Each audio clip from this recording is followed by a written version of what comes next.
This episode of Nintendo Pow Block is brought to you by, well, you. If you want to learn how to support Nintendo Pow Block and the Boss Rush Network, head on over to our Patreon at patreon.com/Boss Rush Network and see which tier is right for you. Thanks for your continued support.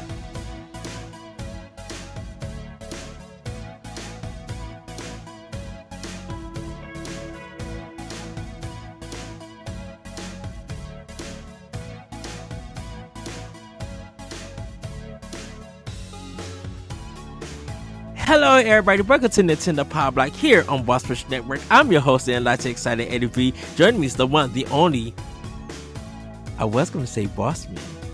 Oh yeah, don't say but Bossman. Bossman is not here. Right. Bossman is not here. You're the boss. Because I got, right? Kind of, and at this point, yeah, Bossman Corey is taking a vacation, well deserved. It's so funny, so everybody, please welcome, of course, you love him, the doc who rocks, Austin Campbell. Hello, good sir. What's up? So last week, everybody, I had to work, so I wasn't able to make Pow Block, but thank you, Andre. Shout out to him. And McCory recorded Pow Block. Now this week, Corey's off, taking a vacation with his family, and I'm here to do Pow Block. But I'm here with Austin. I tried to get Lamont Reed, so if you hear this, Lamont, I did try to message you because I wanted to have you come on. I miss you, buddy. Come on, Pow Block. I can pretend to be Lamont. I can pretend. I like that Ninja includes yes. And another Ninja Turtle game is coming out, but I'm like, this Friday. But I was just like, I got about 6 games. Like, it's a really good packed pack watch that we got, everybody, for releases and stuff. I saw the pack watch for later in the show, and I was like, oh man, all this is coming out too. Plus, we just had Metaphor drop and Silent Hill 2 drop, and I'm like, it's been a lot of talk about Metaphor ReFantasia. Yeah, everybody. We have no. Oh yeah, let's see it. I'm so jealous. Oh, I love it. So this was it's 100 rated T for teen. Yeah, is it rated?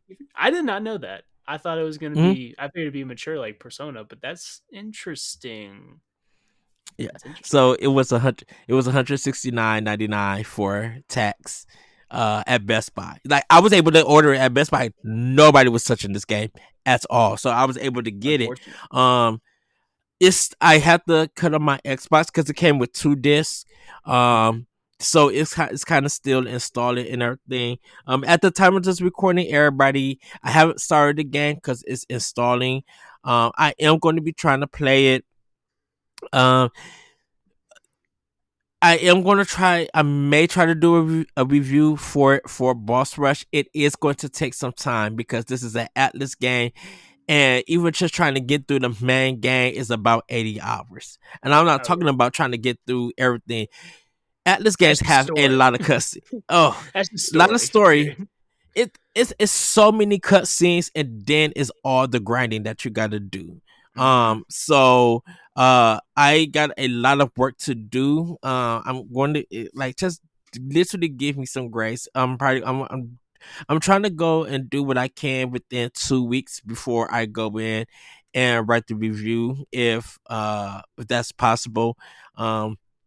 It might not be a complete review, as in me finishing the game, because I know it's going to take some time. And of course, with work being work, I should say, stuff like that might interfere with my gameplay time. So I am going to try to work something out, but I did want to let you guys know who on a PS5 and an Xbox. I think it's out for PC also, because people have been playing on their Steam Deck. That Metaphor ReFantasia, I'm going to try my best to play a lot of it, get my thoughts out, and then do a review for it, if I can.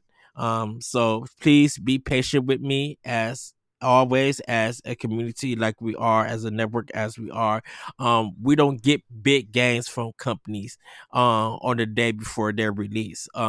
Most of our reviews and stuff, unless we let you guys know that this game was given to us for review, we buy all of our games here at Boss Rush. So I did buy this one, and like I said, I'm definitely excited to play. A lot of people did get the collection also Austin, but a lot of people been getting it for PS5.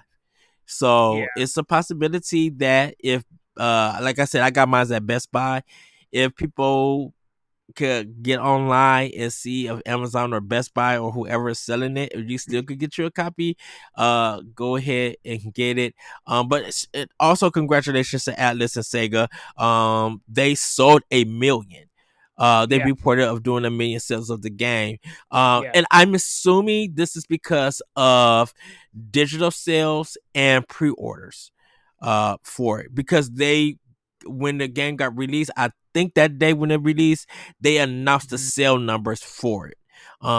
So this is coming across the board from all three platforms: Yeah, PC, Xbox, and PlayStation. So congratulations to Atlas and Sega on, just as a new IP, 1 million sales. yeah. That is amazing. So I congratulations to them. Uh, I could be wrong, but I think that's the fastest they've ever sold 1 million of any game, even Persona. Like I think this is the yeah. fastest 1 million they've done, and that's also adding the fact that it's on Game Pass on Xbox, so you get it with a lot of Mm-hmm. your subscriptions. So there's a lot of sales that could have happened had it not been on Game Pass as well. So who knows how much they would have sold at that which point. which is which is amazing, because um not so many people have been talking about it on Game Pass. A lot of people been showing their physical copies or their Steam Mhm. Deck like digital sales for this game. So it is amazing. I think some people are playing it through Game Pass, which is cool, awesome. If you guys are doing that, you're paying for that service to get these rewards to play these games. Awesome. Um, it's just great to see that people still care, not only just about physical or digital sales, but they still care about purchasing games, Oh and I yeah. love that. It to me, it doesn't matter what platform that it releases. If you're making a purchase and you're enjoying the game, that is completely awesome. Mhm. Which is kind of funny, and this might be a topic we might discuss later on. Um, I was at work thinking to myself, um, about first party game of the year nominations, and one game representing each each company, Nintendo, Microsoft, and Sony. And I got to thinking about, okay, Sony has Astrobot, easy. Microsoft, to me, has Hellblade 2: Sienna Sacrifice. Nintendo at this point in time has The Legend of Zelda Echoes of Wisdom. Now we're still waiting Mhm. for Mario Party Jamboree, and we're still waiting for Mario and Luigi Brothership. Those two Mhm. games could change it. For Microsoft, Indiana Jones could actually change that also. Yeah. But I think for Sony being locked in with Astrobot, they don't really have to worry by much. As for third party and for indies, it is a big um discussion that's probably going to be had. It's a Um crapshoot, but in a good way. Like there's so many yes. games that it could be, and honestly, it's anyone's ball game at this point. As far as I Yes. don't know personally who would win game of the year right now. There's so many good games that came from Mhm. all camps, and the indie games have been amazing this year. Like absolutely amazing and different. Yeah, They're but new. They're no one's ever done games like these before. So that's I think Animal will drop this year, I believe. mhm, Um Animal, Balatro. mhm. Balatro is probably the number one right now for a lot of people for Game Yeah. of the Year indie game. And Um, you saw that they dropped it on they drop it on mobile phones right before Game of the Year yes, too. So they're infecting people's minds slowly and surely. They Um, yeah. Hades 2, people are giving that nominations for game like indie game of the year, and that's a um early access game. Like that's not even a full version yet. right. They got to release that first though. I can't give them that until they release it for the I public. I want my hands on it selfishly. and I guess that when Hades released for Switch, because um when it came to the full version, uh I believe it did Switch first. It made it did Switch and PC at the time, but I know Switch got it first. It Mhm. literally earned its Game of the Year nomination. And whatever Oh, win that it got, it really earned it. So Hades 2 has a possibility. mhm. If they literally drop the full version, which I think they're gonna do it next year, if they would have dropped the full version this year, I think it would have a chance for a Game of the Year nomination. Like Mhm. it's like I think with like I said, I think with Nintendo, they don't have to win Game of the Year this year. I think No. they literally could fall back um with stuff with their games and just have and just ride the wave of just producing great games and Yeah. stuff. I mean, Whether they're Nintendo like in doesn't the need to win 70s or Game of the Year, 80s. period. Nintendo is always going to be Nintendo. They haven't won one since Breath of the Wild, correct? Like, Yeah. Tears of the King, we're going by the Game Awards. yeah, I mean Um that's the big one. So that's yes. that's what most But people go by. yeah, but it was a struggle last year. Because the game of the year for Nintendo was Tears of the Kingdom. And Tears of the Kingdom had to go and fight Baldur's Gate 3, Yeah, the full version and yeah, everything. So I think with having those two games battle each other, it was kind of hard to it's kind of hard to see where do people go, which camp people would go to, because in all fairness, um there is a equal a equal respect to both games, to Baldur's Gate 3 and to Tears of the Kingdom, because you can't knock Tears of the Kingdom and Breath of the Wild. Both of them got a lot of both of those two games got tens. yeah. So regardless of what people came away with Tears of the Kingdom, those games really earned their ratings and stuff and earned the sales. 14 million. Well, I think they did what, 14 million in like 2 days or something. Like they hit a high number for Tears of the Kingdom. That's Right, insane right. for a first party game. Well, and You know. I think really the reason Baldur's Gate got the edge over Tears of the Kingdom is that it's been so long since the Baldur's Gate came out, and it was such a big jump from the second game Hmm. as far as like quality and depth and graphics and everything, that I think Baldur's Gate's got the edge. Whereas Tears of the Kingdom, it is different than Breath of the Wild, but a lot of people that were high on Breath of the Wild are the ones that were wild on Tears of the Kingdom. So it's kind of like I mean, from what I hear, either Breath of the Wild, Tears of the Kingdom, they're both kind of 50-50 on which one's the best one as far as who Yeah. likes one better. Whereas Baldur's Gate 3, I think, was such a big jump that everyone that was a Baldur's Gate 1 and 2 fan are all on 3. And then 3 also introduced a whole bunch of people that were not into the CRPG genre to get in there as Yeah. well. So I think that's why that got the edge, but they're both fantastic games as far. I haven't got to play either one personally, but And Baldur's Gate 3 had a lot of choice that people could make, like who they could date, who they could kill. Like there were so many outcomes and random outcomes from all the decisions people made. And so that really like kind of like certified people saying, "Hey, this is my game of the year," and mhm, everything. And the reason I feel like Tears of the Kingdom for me was my game of the year, outside of me being a Nintendo fan, and yes, I could play Baldur's Gate 3 because I have a Series X. Um, it's the fact that I love seeing everybody's creations from Tears of the Kingdom, mhm, and then finding out that Tears of the Kingdom is going to be used at engineering schools right, for some people.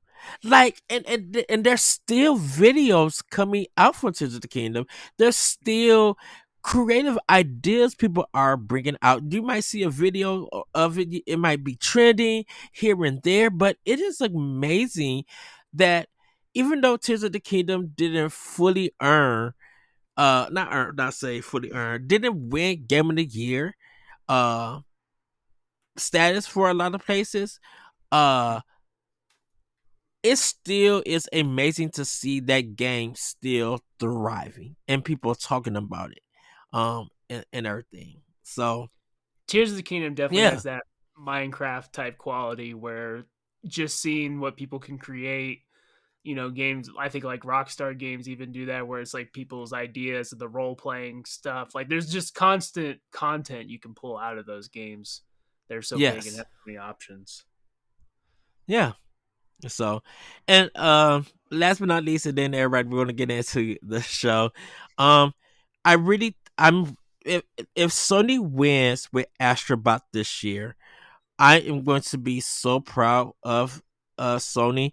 If I will say this: if Sega takes Publisher of the Year and Atlas takes Developer of the Year because of the games with Unicorn Overlord, Yeah. Metaphors of Fantasia, and some of their other games and stuff, Sega needs this win, and I will be rooting for them if they get it because I think it's well deserved. Like their games, the Atlas has been making Sega look really good.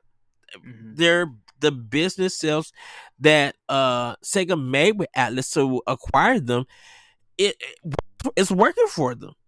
Hmm. This is I think this is the result that we wanted to see happen to Microsoft and Sony with the purchase of like Activision and Bungie and Bethesda, ZeniMax and stuff. Is that if you're going to invest all of this money into a company, we want to see the rewards come out from those companies.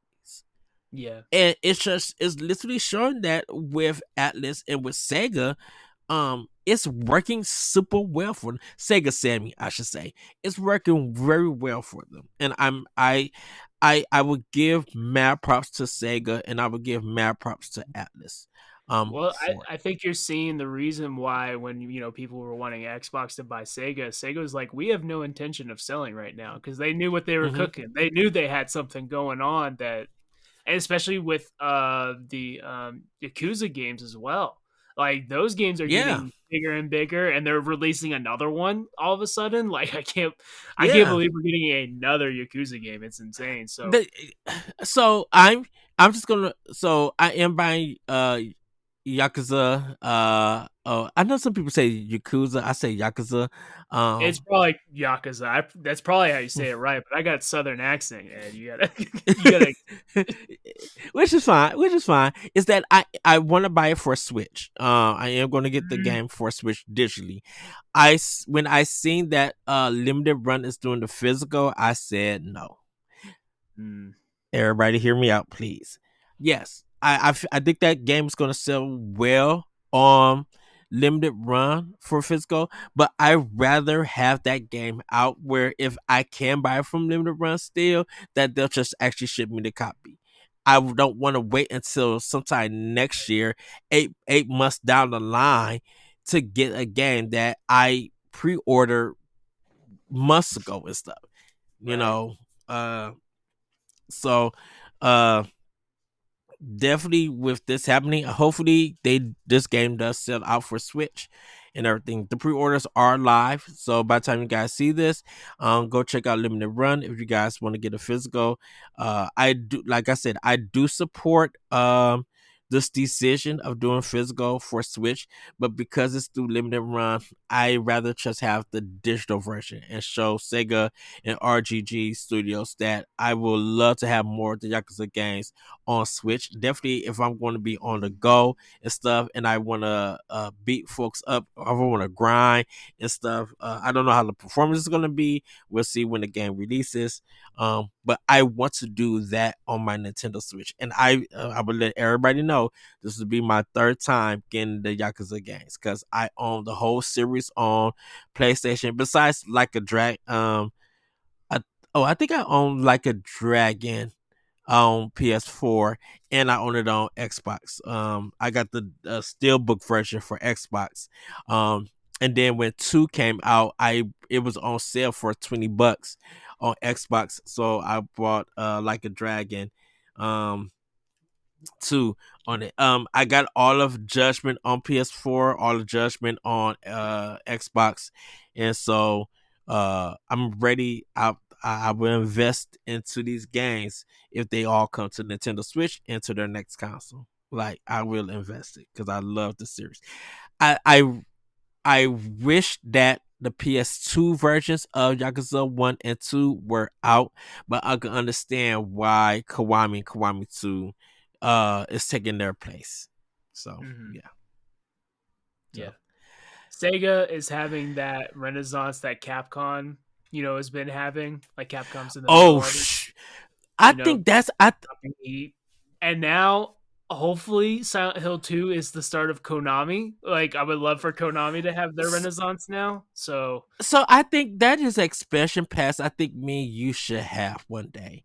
Just like get some information because um I think after the drama that happened with Kojima leaving, I think Konami started having their renaissance uh when Bomberman came out on Switch in that release period, and Konami was just hitting it because Konami they changed the kind of their whole business decision that they were working with other developers to make games for them.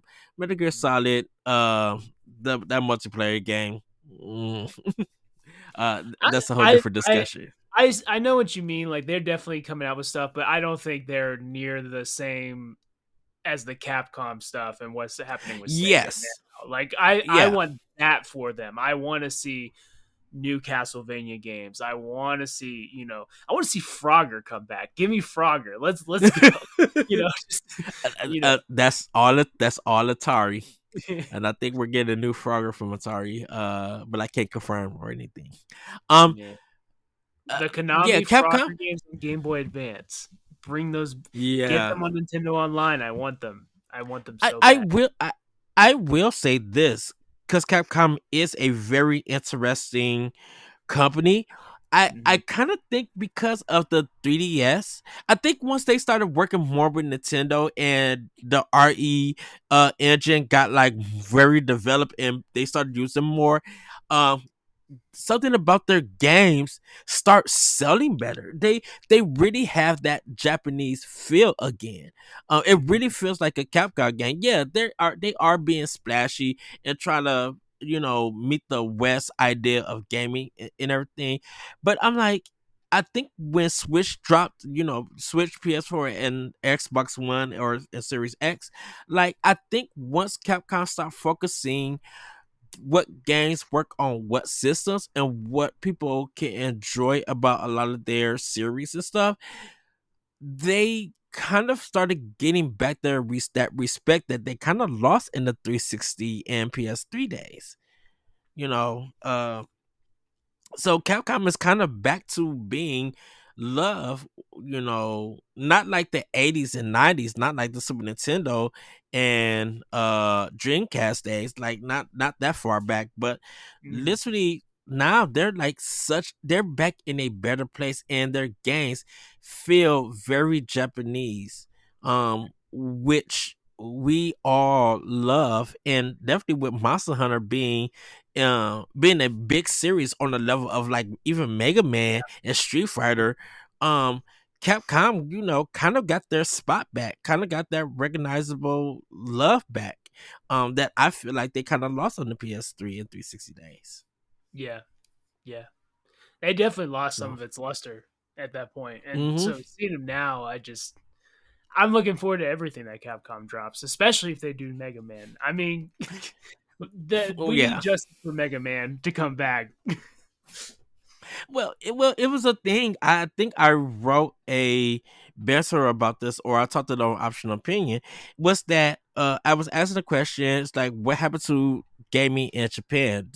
Japanese gaming and stuff, because it really felt like the games in Japan, we kind of lost them because everything was being so westernized and American, and it had to be such cinematic and all of this stuff, and it was just something that we lost, and it feels like when Nintendo Switch came out, in a little bit PS4, Xbox One, a little bit in Series X. It kind of felt like Japan started making their way back, games with like Dark Souls and Demon Souls.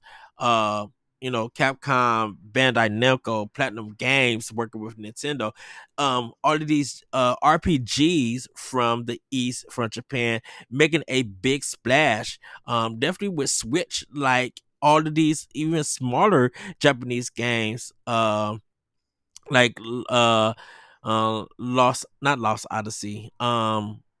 Goodness, what is the one that Square Enix did? Well, I'll just use Octopath Traveler for right now, and Bravely Default, like all of that stuff coming out.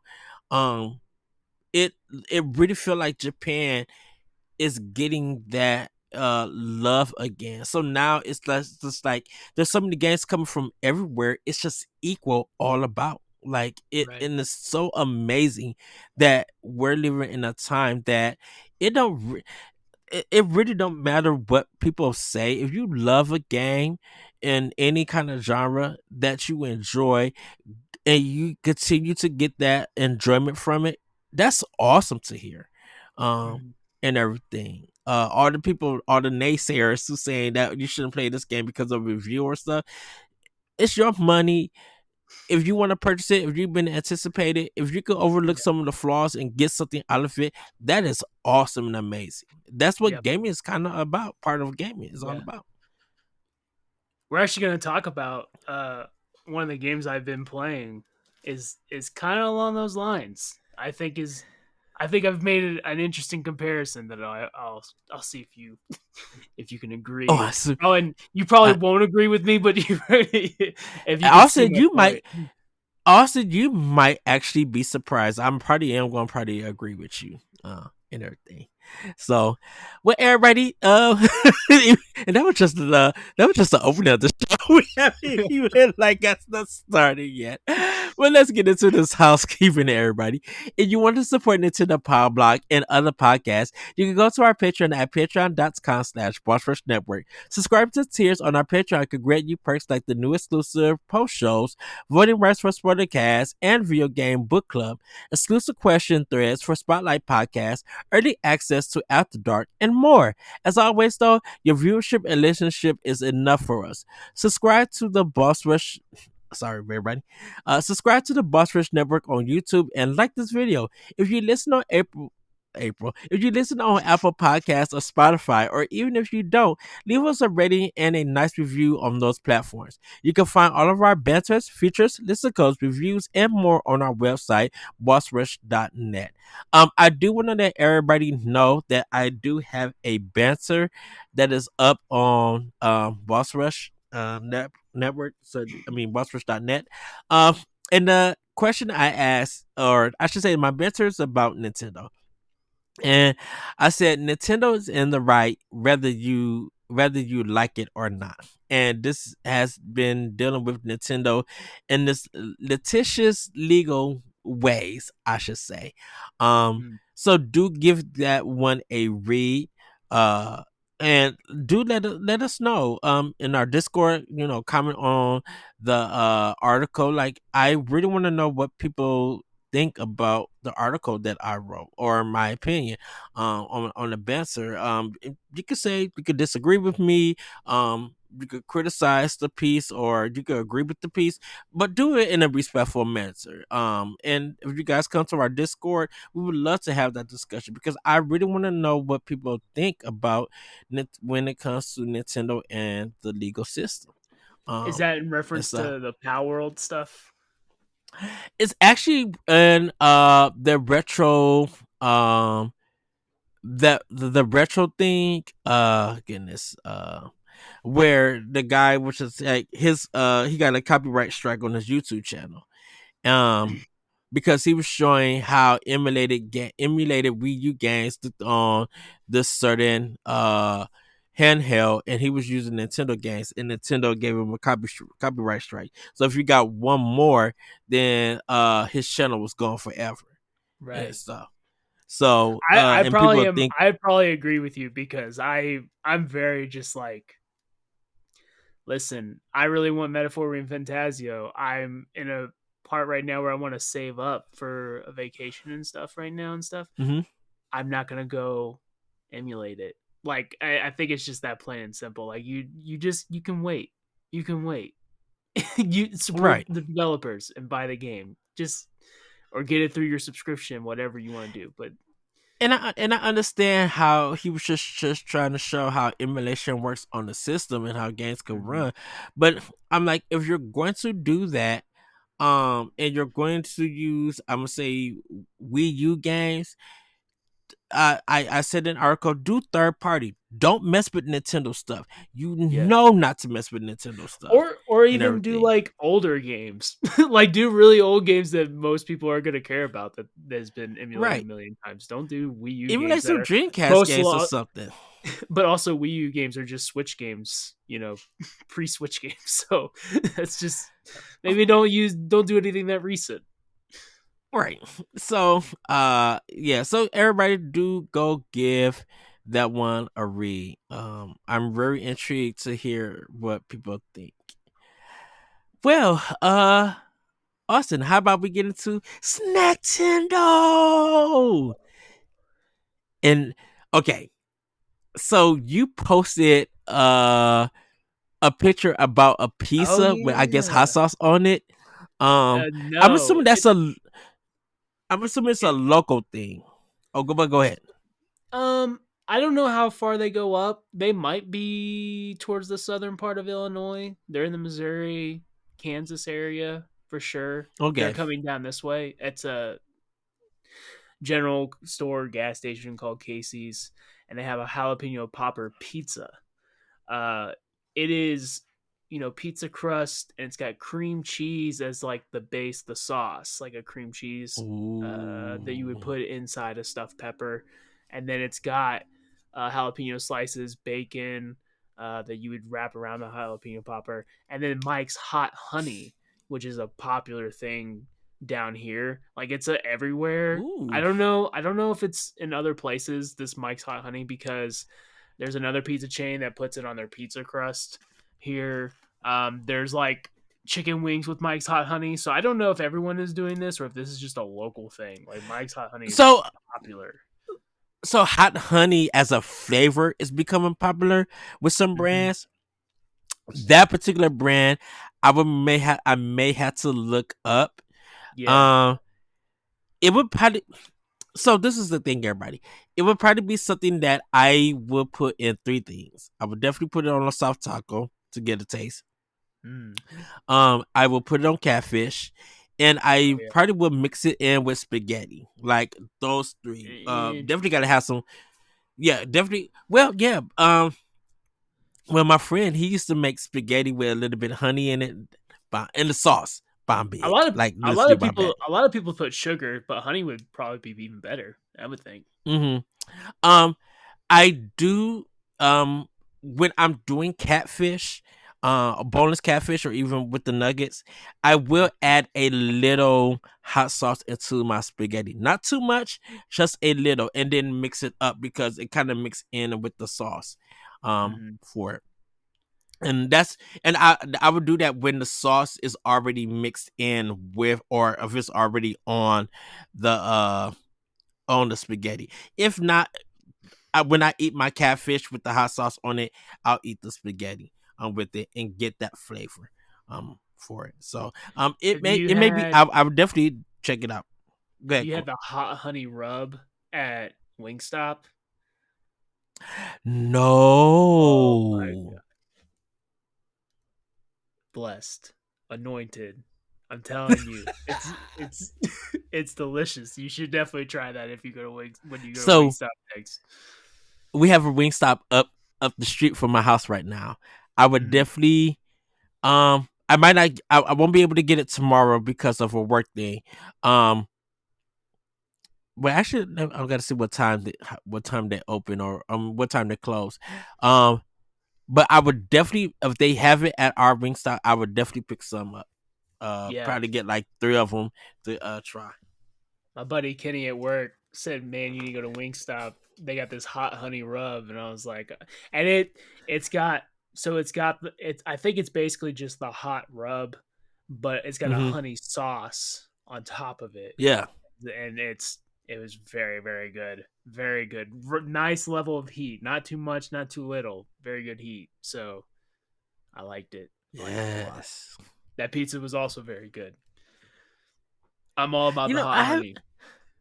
I never had thought about hot sauce on pizza. Like, Well, this isn't I hot can't. sauce. This is Oh, just spicy honey. So like think of honey with like ah, pepper seasoning in it. So not hot okay, sauce.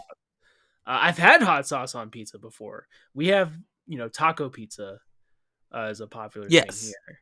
Um, so I've had hot sauce on that kind of pizza, but uh, I imagine hot sauce would be fine. You just dip your crust in or whatever. I like hot sauce on yes, eggs and all kinds of stuff. So wouldn't make sense. Fish, of course, hot sauce, fish and lemon juice on the fish, delicious, delicious. nice.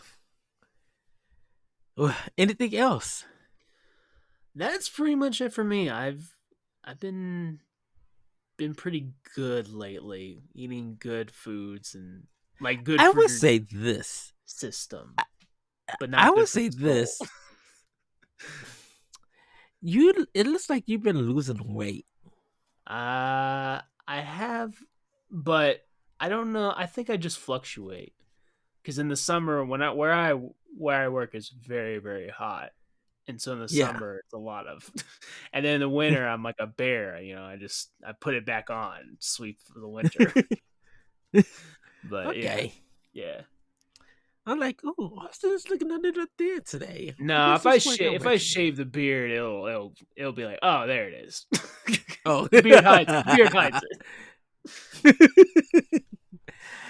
Well, for me, everybody, this past week I went to Six Flags, to celebrate my niece's Mm. birthday, and had some, some snacks there. Well, not really snacks, some popcorn that I got my mom kind of like ate Do they took have together pieces. the Comet Burger at Six Flags? Is that what that thing's called? It they may we didn't get to check out a lot of the food places because we was on like a short amount of time. Like we was only at the park Okay. for like 4 hours.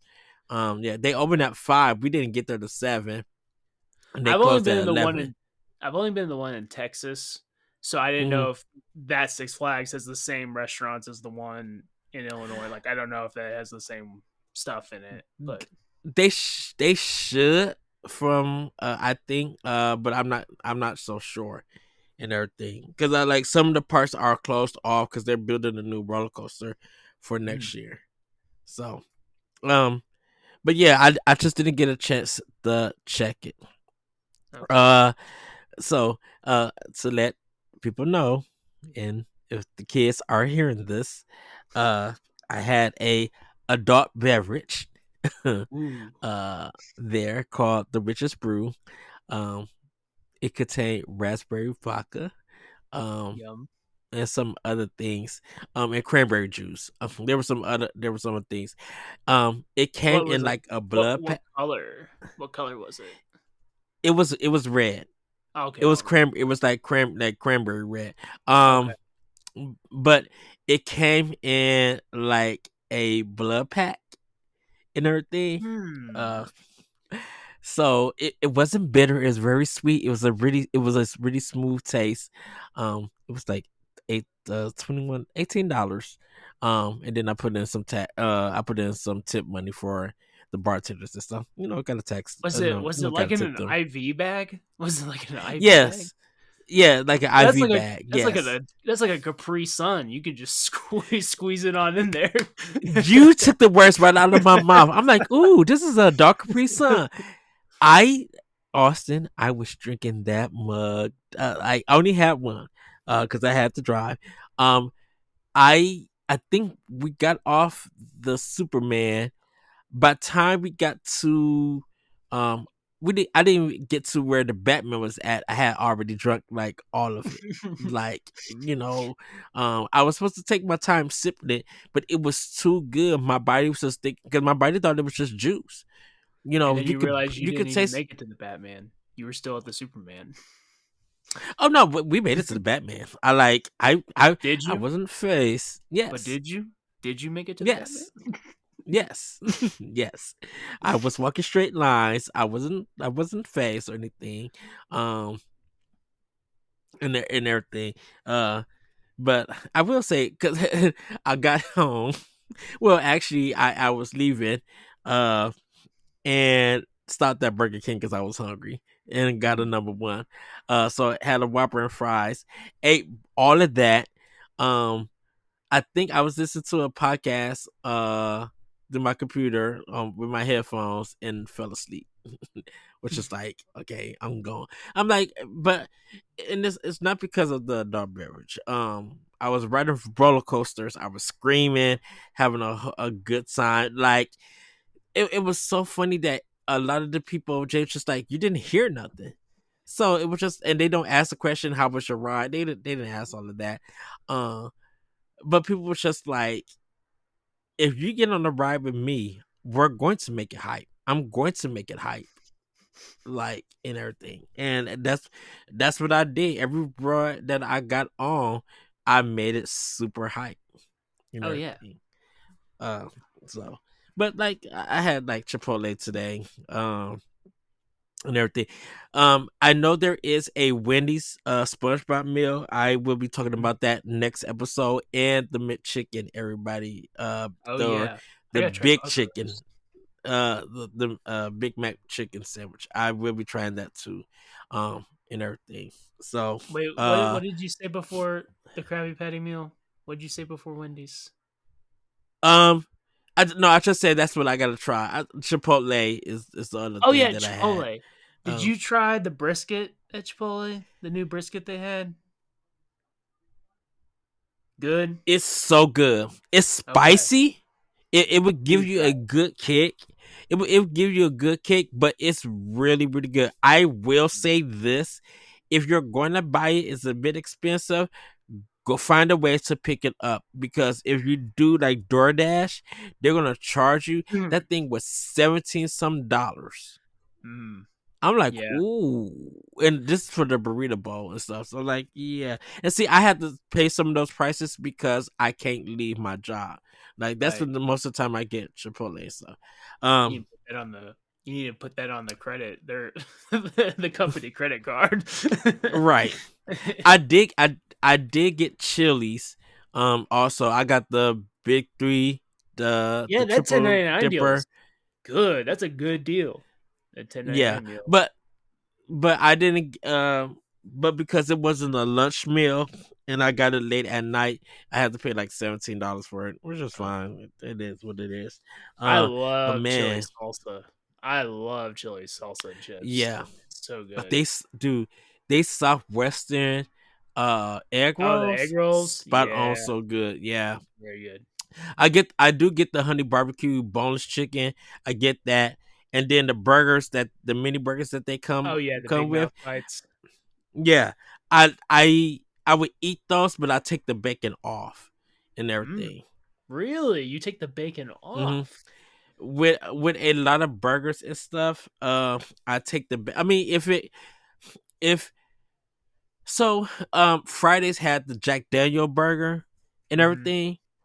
Sometimes they would add bacon on it, and I would eat it. Like if even the bacon sandwiches at Wendy's is like, if there's not a lot of bacon on it, I'm fine with it. I really don't care for bacon on my sandwich or my burger and stuff. But I'm like, if it's my first time getting it, I will keep bacon on there and eat it and Hmm. stuff. Hmm. And stuff. It's like I would eat a lot of stuff that's the way that they came with it. Sometimes I would do avocado for stuff, sometimes I don't. But like with bacon, it's a really iffy kind of thing with me. Hmm. Um and stuff. Uh So yeah, but for this one, I normally keep the bacon bits pieces off. Even when I do the mashed potatoes, I'll keep the bacon stuff on it. I just wanted to try it without the bacon to see if Mm. I was going to enjoy it more or not, and it don't really don't matter to me. Well, if Um, we ever go to Chili's together, I'm gonna love you because you can just give me the extra bacon. Just slide it oh onto my yeah, plate. We'll be good to go. oh yeah, oh yeah. I would tell them, hey, can you put the bacon on the side of the sandwich? And they'd be like, yeah, we could. And then just Mm. straight back, here you go, Austin, have fun. And it's weird because I love ham, uh, but bacon is just like a hit or miss at times and stuff. That's weird Um, because I love bacon, but ham is a hit and miss for me. Like I sometimes I like it. I mhm. don't like ham sandwiches, but I will eat ham if it's like with turkey or roast beef or whatever other meat. But by itself, I won't get ham. And like even Thanksgiving, Christmas ham type stuff, I'm just like, eh. But I love ham and beans. Ham and beans goes Ham hard. and beans are good. I do I do like when I do the breakfast meals at Burger King, which I also had this Mm-hmm. week, everybody. I do the ham and egg on a croissant. I Mm-hmm. would do that, like really good. Um, grilled cheese and ham is my thing. Definitely for, and I got to do my top five. I'm doing my top five tomorrow. My top five, fall foods. So Mm-hmm. grilled cheese out is one of them with tomato soup. Grilled cheese and ham was a new opening experience for me in college. Mm. Like, and it's still good at my local college if I'm able to get in and stuff like their cafeteria. But grilled cheese and ham is a big thing. Definitely Sloppy Joe's is a big thing. And I wish more places sold their own versions of Sloppy Joe's. You just you just can't find it anywhere. You literally gotta kind of make it your own. Yeah, I I love don't Sloppy even Joe's know. around this I don't. time. I like I like sloppy joes. I don't know anyone that actually sells them as like Yeah. on their menu. It's interesting. Uh Never thought of that. there was also like a deluxe burger at Arby's. It was a different kind of bun and stuff. That one was really good too. Mm-hmm. Um so yeah, that's just kind of the stuff that I've been snacking on and everything. So Can't yeah. wait. I'm ready to see this list. I'm ready to see this list. Top five. Yes. So yeah, so and I do have three more for it. Is So Witch's hopefully Brew you going to be on guys. this top five? Is the Witch's Brew going to be on this top five list? So actually, no. There's no drinks that I put on it. It's Mm, all going to be because maybe there everybody needs do to be the a pumpkin top five spice stuff. drinks. Maybe there needs to be a top five drinks. So if for that to happen, I would have to find a place that kind of does their own drinks. Um, because like if I say, well, I'm like, if I do it, I'm like, yeah, do orange Fanta or do Sprite or like all of that. So, ooh, what the world was that? A fly. That fly was like, I don't know. You might get a nudity strike on your channel. The fly was just trying to show Ah, everything down there. right. Sorry about that, everybody. Don't know where that There fly was came from. a fly just stripped on Ed's camera, just right there. Right, Corey gonna be like, "What the world?" I'm sorry, everybody, for that. Um, but yeah, I'm going to be doing a lot of my foods and stuff for this year. I think if I was going to do drinks, I definitely would do a Christmas one. Mm, Cuz like definitely Dunkin' Donuts white hot chocolate is always going to be my number one. I gotta try That that. peppermint mocha, that peppermint mocha from Starbucks, Mm.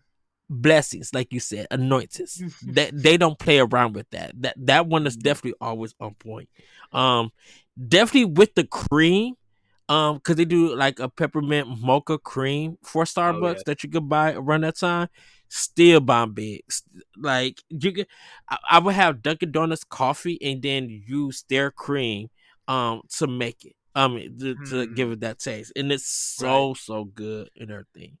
Um, Hmm. so yeah. Hmm. But everybody, that's gonna be Snacktendo. It's time for Play with Power. Let's Austin. go. Okay. So what have you been playing with Power, Austin? So it's been a while since I've been on, but it is the spooky season, which I haven't listened to Mhm. y'all's episode where y'all talk about that as well. But I do play scary games. Me and my best friend Aaron, we've that's every year. It's something we just look forward to. We make it a thing where we're both playing the same games most of the time, trying to just play any games that are scary or that have scary monsters types in it. So I played Resident Evil Village again because I wanted to play it again, but also I Mhm. never played through the DLC, and I absolutely love that game. I used a guide to kind of get all the collectibles so I could start doing that, and then maybe doing some more of the challenging runs when I play it again in the future. But I just really enjoy Village really well. I still think it's my second favorite Resident Evil now, behind two. I think two is still my favorite. Um, but the DLC was very, very good. I loved it. I love the DLC. I like how they reuse some of the characters. I don't want to really spoil it, but if in case anyone listening cares about the Resident Evil 8 DLC, but what they did with some of the characters, different versions of the characters were very cool. Mhm. Um, Minor spoiler, you revisit a lot of the places that were in Village, and you do go through the dollhouse again, but this time it's different, and it is, I think, way scarier than the first time. And if you played Village the first in the Village game going through the dollhouse, it was probably the most terrifying part of the original game. So I would take this. I would think the DLC got even more scarier. Uh, Mannequins. I'll just say that mannequins. Lots of mannequins and I, dolls. I know that's like the third. I think that's the third section of the game, of the main game, before you get to the ending. Um. Um. Well, yeah. I mean, it's the village, and then the castle, then the dollhouse. So then you go to the Mhm. swamp, and then the factory. So, um, I have Resident Evil Village, but haven't started that. Actually, I have that and Resident Evil 3 remake and have not, and 4, and have not started any three of those. I really like three remake. I really like Jill. I think Jill's cool, but the game Yeah. itself I think is on the lower end for me personally. Four was also very good. I can see why people say it's their favorite, but I still like two more, and I still like eight more personally. But four was very, Mhm. very good, and that was the first time for me playing anything. So I never played the original. So, but the remake was very, very fun. So Um, this is a funny thing before you go. So I beat Resident. Just talking about the originals, everybody. I mhm. beat Resident Evil 2 on N64, Resident Evil 3 on Dreamcast, Resident Evil 4 on GameCube. Yeah. With Well, Resident Evil 1, the original one, when they came in the big cases, uh, like, and they were showing their hand attached to the gun. When Resident Evil first came out, I beat on PlayStation 1. well, Fi- and I that's kind of funny because the way I've played Resident Evil is out of order. So I played 7 first, and then oh wow. I played 7, 2, then 8, then 1, then or 3, then 1, then 5, then 4, and I still haven't played 6 yet because I wanted to play with my buddy.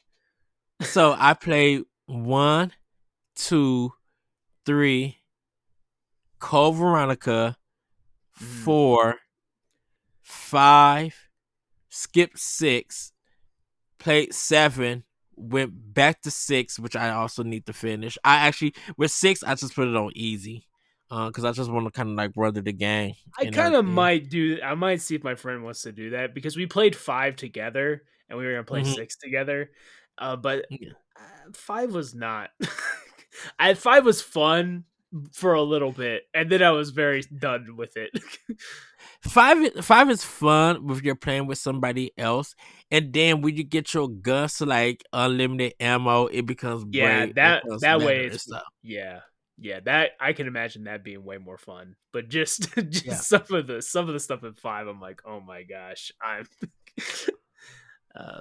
and yeah. I I'm played at. one the way I played 1 was the director's cut, uh, backwards compatible, so I played the PS1 version. I didn't play the remake that was on, the GameCube or whatever, so this was I I liked that one more than I liked playing 5, even with the tank controls. I didn't mind the tank controls at all. I actually find it kinda I find it kind of fun. Yeah, so um still I will say this, none of the Silent Hill games I beat, but I played 1. I never played 2. Mhm. I didn't play 3 cuz a lot of the rest of the Silent Hill games they always been on PlayStation, but I just never went and played it. Um I uh played I I have played 1 Shattered through 3 and Homecoming and Shattered Memories, which was the I Vita played game. Shattered Memory. What was the Hill game that was on PlayStation 3 and Xbox? I think. Homecoming? Maybe I thought It wasn't Homecoming very was the good. one. It may be in Homecoming. I would have to check. But yeah, those I played. I only played like about 3 of them. No, 2 of them. One Homecoming. I have Shattered Memories, but never started. It's still in the case, and I bought Yeah. that from Toys R Us when I was working there. Mm, I don't know. Yeah, Shattered Memories was okay. I mean, it was Vita. It was but it was something it No, was a Shattered Memory was Wii. what's the I didn't play Origins Shattered was Memories. the Origins was the one I think for PSP and Vita. No. Maybe it's called Book. It's Book something. Hold Because on. Origins was I think way forward.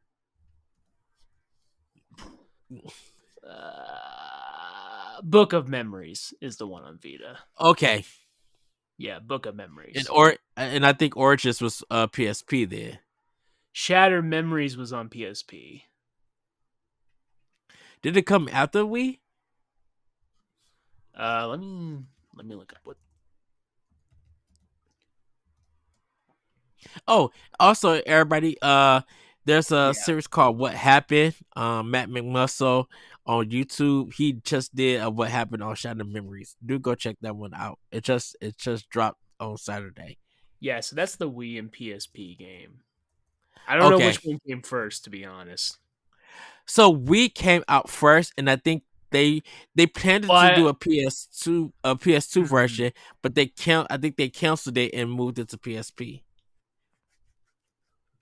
And then Because I Downpour and Homecoming are the ones on PS3. Downpour, I think it's the one that I played. Yeah, Downpour is the one Okay. that I played.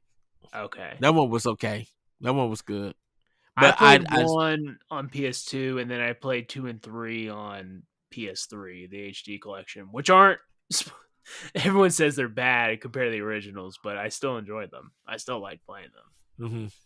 So is Skyrim on the PS3. I played a lot of bad games on the PS3. The PS3 versions were broke. I still like them.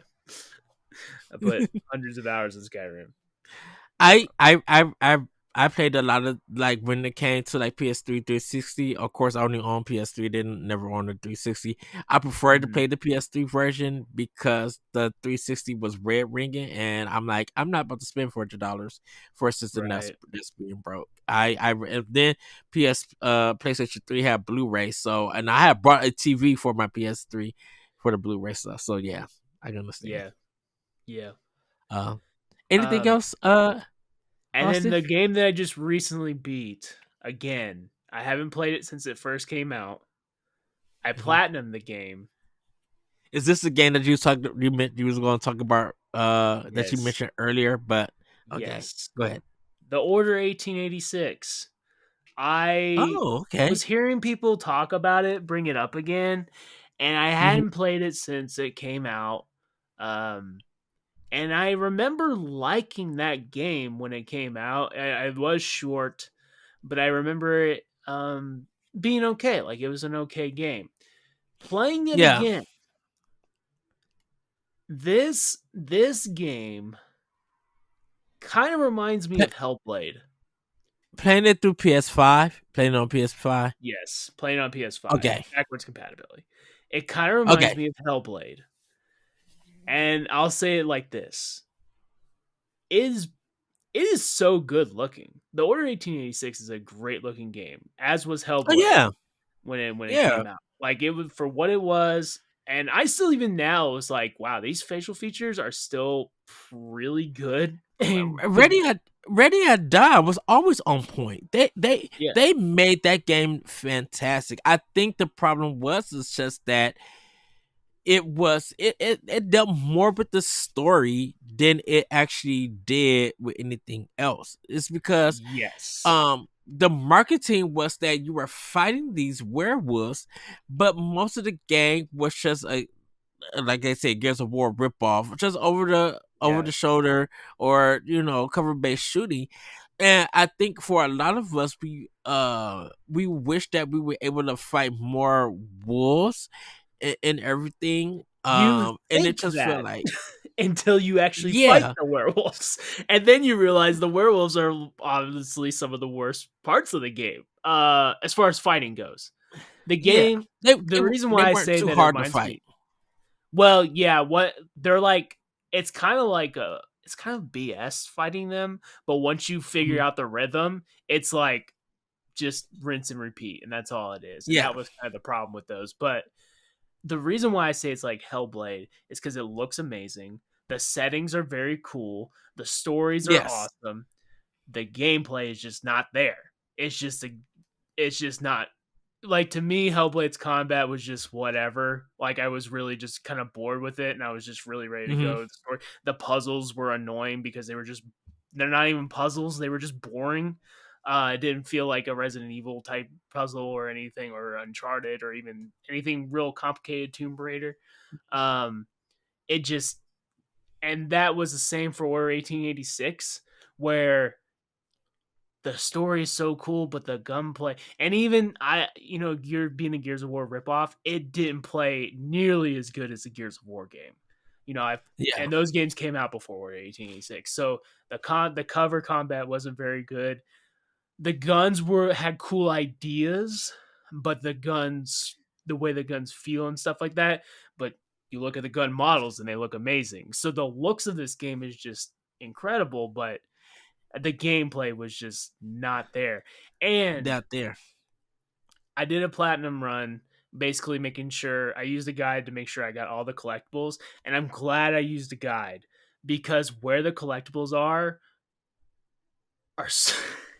there are so many points in this game where there are halls that are just empty for no reason, and you walk Hmm. really slow. So if I had wasted a lot of time going through each hall to try to find these collectibles, which by the way aren't also very good, um, is like, just like, I don't know, they're okay, they're It's fine, it's the they're kind platinum. of dumb. It's the platinum.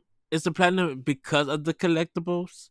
Most of it is For most of them. collectibles, headshots, trying to get Okay. doing certain combat things.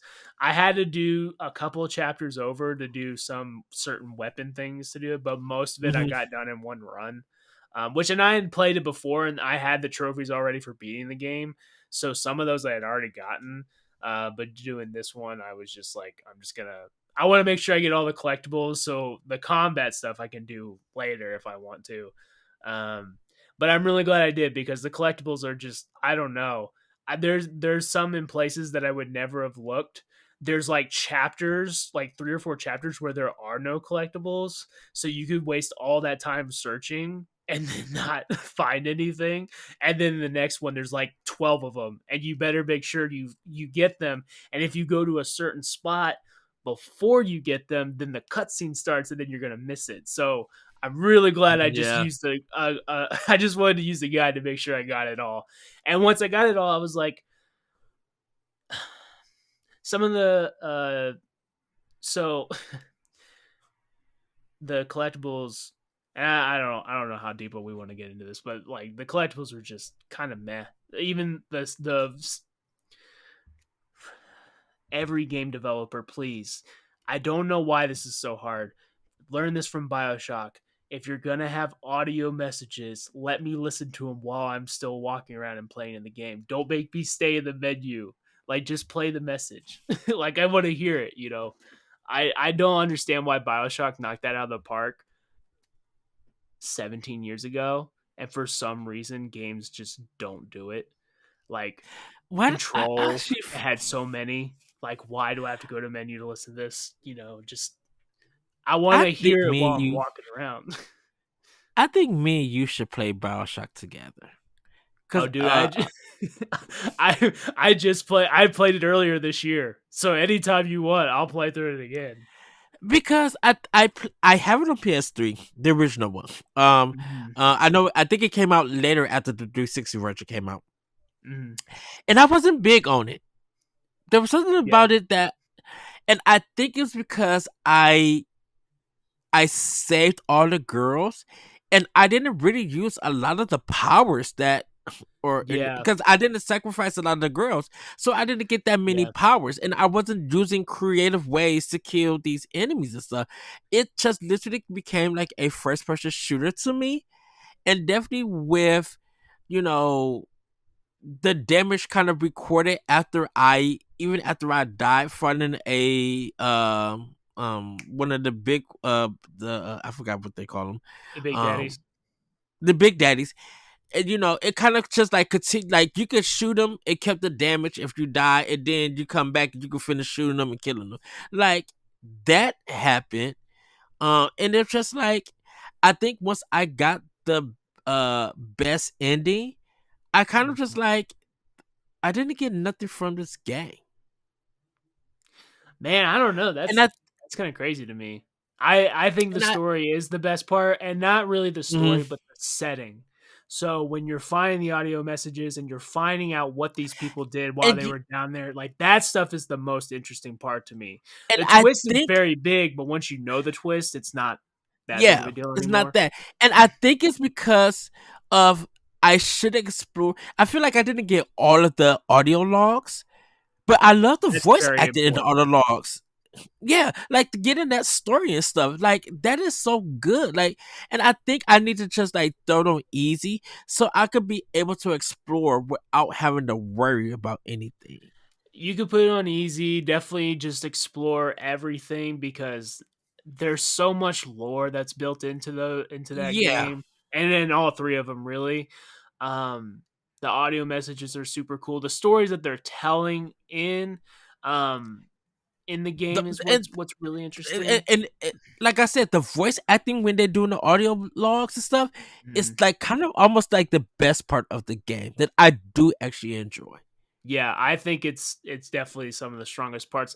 The combat is more fun if you use just a wrench and the abilities. Like that's really fun too. The ragdoll physics are very funny, like very funny to use. Um I It's very hard because the ending is the ending sucks if you do sacrifice. What's funny is you can sacrifice one, but if you sacrifice any more than that, you get a bad ending. So if you go in that game and you're like, well, I'm gonna sacrifice half, you're already getting the bad ending. So, Which my plan is to sacrifice all of them so I could get mhm, all the powers and stuff and everything. Because I already beat it, already seen a good ending. Great. Um, Sacrificing them all, I really don't care. Just give me the powers so I can see what I can you do. have no heart, Ed. That's cool. Of course. But then there's things like the my opinion, the best chapter is the chapter where you're going, and this is I guess spoilers for BioShock, but when you're going through the artist uh area Yeah. where he's got all these different things and you have the ability to kill him or not kill him. What did you do? Do you remember if you killed him or not? The artist? This is Yeah. not the final boss, right?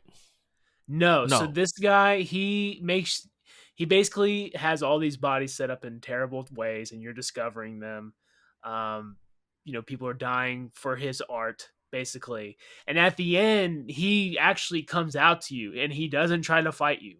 And he just kind of stands there and like he's like, you should applaud me and all this stuff. And you can kill him or you can just leave the area. You have a choice. Um, and you I actually think get trophies for both of them. You get a trophy I for think killing I him, and you get a killed. trophy for leaving him. I think I killed him. So If if you, I, if you me and you are killed friends on him, place. Me and you yes, are friends on PlayStation, right? hmm, Because you could check. I think you could check my trophies. yeah, yeah, we could see that, and we could because if you killed him and you get later in the game, you'll find his office in Hmm. another area and it's locked and you can't get in. There's no way to get in. But if you keep him alive, he will come out to you and you get special weapons in there and special items in there. So there's Then like I all these killed him. yeah, so there's all kinds of stuff that you can do in that game. The discovering cuz you play it like Prey. You play it like Half-Life. These are games where you want to discover and really just test all these different abilities that you can do. So And, I'm just gonna let everybody mhm. know that I still got Prey sitting on my Xbox. Oh man, I bought the game and have not started it. Prey is a wonderful game. Prey is The amazing. the reimagined version, not the Yes. first Prey. Actually, I do got both Preys. I do like the But it's first the Prey, but those reimagining. the reimagining is the best. Like I love it. I love games That's where it's a very explorable space, but it's small. mhm. It's all on a spaceship. I BioShock's all in I this underwater place. I yelled during that Bethesda presentation, calling it stupid. I'm like, why would you reimagine a game that only got one game? I was hyper level pissed about that. And it's different. It is totally different than the original Prey. Yes. Oh yeah. Completely different. Yeah. And it's great. I love it. I love that Prey game. Um and there's multiple endings which I never got to, and I so if I ever want to play it again, the stuff they do in that game, as far as some of Mhm. the monsters that you fight are, and they're all like kind of like spiritual ghost type monsters, very cool, very cool. Um, Yes. but anyway, Order 1886. Fix the audio logs. Let me listen to audio logs while I'm walking because you make me do a lot of walking and there's a lot of set pieces that are kind of And boring. Um, I agree with you with that. I definitely I beat 1886 on PlayStation 3. mhm, Um no, PS4. Sorry. Uh I beat it on PS4. mhm. Well, when it was like really cheap, like $10 and stuff. Yeah. Um, so shoot, me and you probably was there when they had all the controversy about the short lift and all of that crazy nonsense. Well, and here's the Um, thing. I think that game might actually have done. Here's the thing. Here's why I also compared to Hellblade. Had it not been $60 and had it been $40 and had it not been like a PlayStation exclusive, big first party game, big second party game or whatever, I think it would have got more.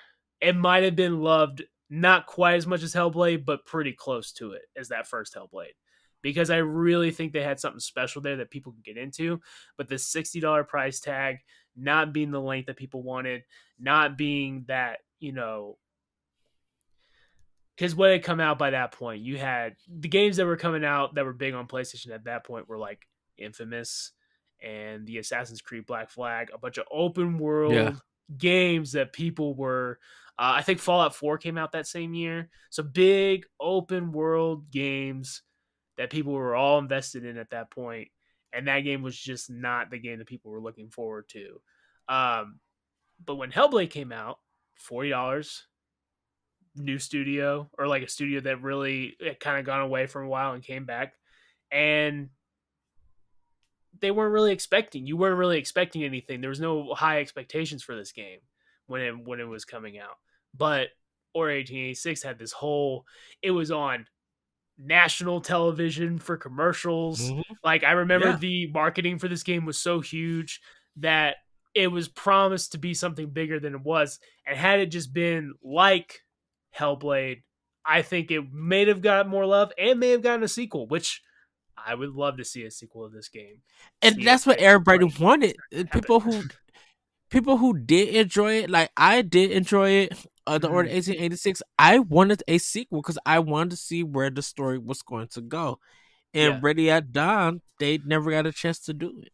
So, yeah, and it sucked because it's I don't know unfortunate. how it got so much bad press with the reviews and stuff, and I don't know how the sale numbers were, but we were winning a we were willing to give that franchise another chance if they Yeah, were able to do a follow up. Even it, that's why that's why people like me want someone like Vanquish. Like I want to Vanquish too because oh yeah, I love Vanquish, but the story it where it ended and everything, leaving it on a cliffhanger with the main enemy.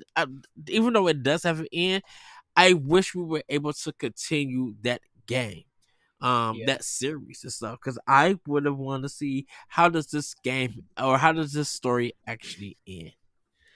I know it's comparing apples to oranges, but the fact that we got Knack 2 instead of or 1887 really just really upset And me. and I'm going to say I beat both Knack and Knack 2. Knack was So that okay. said something. Mm. I didn't. Knack was okay. It was just okay. I didn't play Knack 2 It because I didn't. it's it fit the idea of what a launch game would be for Knack. Knack 2 was definitely better, but Mhm. yeah. Uh, Yeah, it was fine. I like the Warrior 1886 more than I like Knack. That's my final final. I agree. I won't even. I'm telling you, the Austin right now. I'm not disagreeing with you at all. We will always agree on that. Yeah, That's yeah. 100% that we will always agree on. Astrobot better platformer than Knack. Truly, Just saying it. Maybe a hot take. I don't know. no, everybody will agree with you with that. I Um, don't know. well, for me, I'm not going to keep everybody long because we are kind of have a show still to do, just having good natural conversations.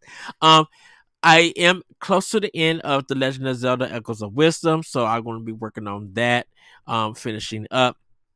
Um, I am still playing Like a Dragon. Uh, definitely enjoying that one. Infinite Wealth is what I'm playing. I am I think on chapter 8 with that game. I think I got like 6 more chapters to go. I think it's 14 or 16 chapters or Are you maybe 15. mainlining it, or do you find yourself really getting into the side stuff, like the I am kind of um, like main. I th- I have done some of the side quest stuff. When I'm stronger. A lot of the side quest stuff is just like getting extra dialogue. I just because I have a lot of money. I just got all the jobs. And everything, so I'm able to switch my characters to different jobs, so they can have different weapons and outfits and stuff like there. So I have done that. uh, so I'm gonna try to get one of my characters as a samurai. When I get further into the game and stuff. A lot of twists and stuff there and everything. But I am enjoying the story. I am enjoying the fights and stuff. I'm glad that they speak in English. And then I'll probably go back. Hopefully it's a new game plus that I could go back to it and hear the Japanese names, Japanese voice acting and stuff. But I'm definitely enjoying it, having a great time with this. So I've been putting my time into Zelda and Like a Dragon. So I'm going to just leave it there. Like I said, metaphor with Fantasia. I'm going to be getting to that this in the next 2 weeks. And then if possible, I'm going to start my journey with Xenoblade Chronicles Definitive Edition. I still have the Wii one, everybody, but since I got the game on Switch and I got Xenoblade Chronicles 2, I'm going to be trying to play those games back to back. I know they are very long. playing Um, Metaphor and Xenoblade Chronicles at the same time is very crazy. yes, That's it is those are very two crazy. really long games. I'm just gonna say I'm literally gonna say this. Mhm. and I think I cannot wait to hear this episode. Um, not this one in particular, but um, I was on another podcast. I think I mentioned that Xenoblade Chronicles 3 would be the Final Fantasy 7 of today's generation. Hmm. And I'm talking about OG Final Fantasy 7 and a little bit of remake also. But I want to see how remake and rebirth and the next game play out. How they wrap it up. Uh, I literally think when I actually finish Xenoblade Chronicles 3, I think it's way better than Final Fantasy 7. I mean, I don't know. I don't know because I haven't played OG. three. And yeah, Right, but I'm but just I talking would about the OG say Final Fantasy 7. I would argue that Persona 5 might be that RPG instead. I don't think so. I think That when would be a debate. I don't know which episode you're talking about, but that would be a debate I would like to see. I I think Persona I 5 need might to be that one. I need to get back into I might restart it on Xbox because I have Persona 5 on Xbox and I have it on Switch, and I still have my collectors on PlayStation 4. If I think I may have to start it back up. Great music though in Persona Mm. 5. Never gonna knock the music in Persona 5. That is a soundtrack that's always gonna hit. Um I think when you get to some of the chapters in Xenoblade Chronicles 3, especially when you get a little bit further midway through the game, your mouth is going to drop. The emotions are going to be like, So what? so you're Yeah, talking like you're talking about like your opinion on the game, not necessarily the impact of the game. right. Yeah. Okay, okay, that's different then. I Yeah, was thinking maybe yeah. you were because like to me, Final Fantasy VII was a huge jump as far as like getting people Oh, into yeah. the Oh, genre. oh, I think oh, Persona good. 5 is Yes. I think Persona 5 is today's version of Final Fantasy 7. I think a lot of people got into the genre because of Persona 5. And Yeah, a lot of people got into Persona through 5. yeah, and I kind of feel like with like Xenoblade Chronicles 3, if you're going for that impact, that story, that narrative, that feel, definitely from Nintendo, Xenoblade Chronicles 3 would be like I said, would be that Final Fantasy 7 feeling and Okay. everything. And Okay. I'm not I it's a personal thing that I'm just like it's better than Final Fantasy 7 OG. I can't really speak about Rebirth until I get my Pro. Um but I'm like, if you're talking about narrative and feelings and emotions and certain things about role playing games that's executed so well, Xenoblade Chronicles 3 does so much, and it feels like that game got robbed for best RPG when it came out the year a couple of years ago because everybody who came away from it you came away from that game being a emotional wreck. Who won You that year? came in. Uh, What year was Xenoblade 3? I 21? think it was 20. 18 or it might be 21. I think it was 21. Um, I'm just because curious. I know, yeah, because I know. Octopath Traveler 2 got robbed of RPG of the year. Um, I think Octopath Traveler 2 was last year also. Uh, or the year before. I gotta find out. And you're talking about Everybody Game knows that. Awards, right? Um, chess, chess, chess, role playing game in general for a lot of Let's people, see. for a lot of Xenoblade places. 3.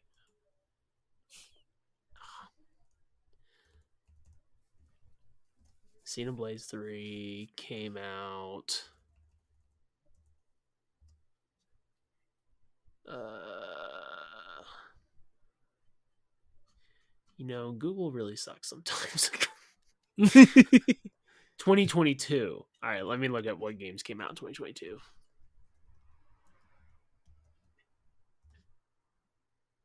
Best RPG game of 20. Because I'm just curious what the competition was. hmm Uh, Live Alive, no. Marvel's Midnight Suns, no. Pentiment, no. Are you sure that they didn't win Best RPG? They may not have won Best Game, but they Yeah. RPG. I mean, Pokemon Legends Arceus, I doubt. Pentiment, I don't think so. Midnight Suns, I know people like now, but it didn't sell very well. And Live Alive, I don't think would be the winner for sure either. So I feel like they would have won RPG at least. I would think. 2022. Elder Ring run. Oh, Elden Ring won Best RPG. Okay, I Yeah. yeah yeah. Elden Ring was all over the place that year. Everyone loved that game that year. That was the Yeah. that listen. You now you know what Horizon fans felt with Breath of the Wild. Like it's just that was the year. Sorry, you missed Hmm. out. That's a tough. Sometimes there can only be one winner, and unfortunately, it wasn't for Xenoblade that year. Yeah, Elden Ring was, I'm saying that as a person that I liked Elden Ring, but I don't think it was Game of the Year for me. So I'm not. I don't know if I would like Xenoblade 3 better or Elden Ring better. I'm not sure. Yeah. Xenoblade Chronicles 3 chess. It came at the right time because it was in the summer, and I think it was leading up to another game that was coming out. It might have been. I gotta find out. I think it was Splatoon 3. It was leading up to. Yeah, Xenoblade, because Xenoblade Chronicles 3 got moved up and released, and then Mhm. Splatoon 3 was following right after Xenoblade. Gotcha. But everybody who it came out the right time because it was in July, I believe. It was like almost like midsummer, and Mhm. everybody who played it, like if you stuck with it and you was getting the story, and even with the side quests added on, there was so much. And it's just like when everybody talking about voice acting and cutscenes, Xenoblade Chronicle 3 was that game for Nintendo. And that's why I said you left emotional wreck, whether you was gonna be happy or sad.